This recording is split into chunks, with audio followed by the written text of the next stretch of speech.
Hello, my name is Joyce Fitzpatrick. I'm a nature therapist and artist, and I want to welcome you here today where we're going to be making some pressed flower keepsakes.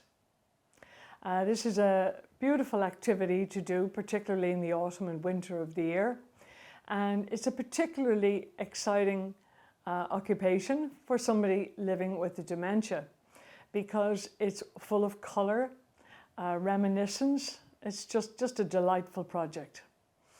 You can easily make a card, a pressed flower picture, just from simple little bits and pieces around the garden.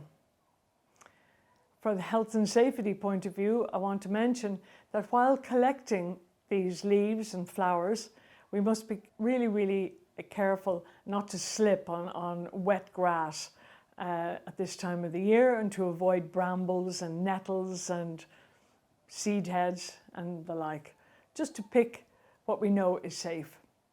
Bring them in, and then they can be put into a book, a hard-covered book. And I would recommend, it's a very good idea to use tissue paper, because this absorbs the moisture from the leaves, from the sycamore seeds, and from the little flower petals. Many people say, what can I press? You can press anything that is quite thin with lots of little detail. Not a big fat flower that will go mouldy. So just small little bits and pieces. And a great selection put through the book will mean that when you come back, you'll have a great selection of leaves to call on. In order to make a picture, we might select some background colours. Some of these darker colours can look very well behind autumn leaves, and some plain colours can look really exciting behind coloured, flowers of summer. So you choose your background according to, your own taste and what you want. Along with that, I'm going to use Pritt Stick, which is non-toxic, for sticking down my leaves and my seed heads and flowers.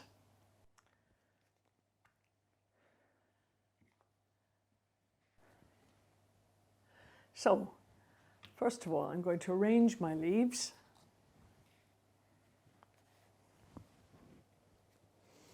On my background and move them around till I feel that they have a good composition.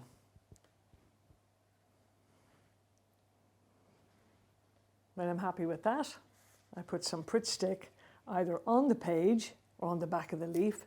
It's normally better on the page because the leaf can be fragile.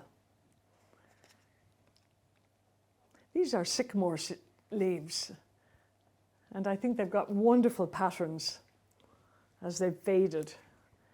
Got lots of browns and yellows in them too. You can move them around until you're happy with them. I just want to mention at this point, there are a couple of cheats when you're doing this. Sometimes people don't have a good variety of things already collected up. So one thing that you can do is you can get some leaves and colour photocopy them.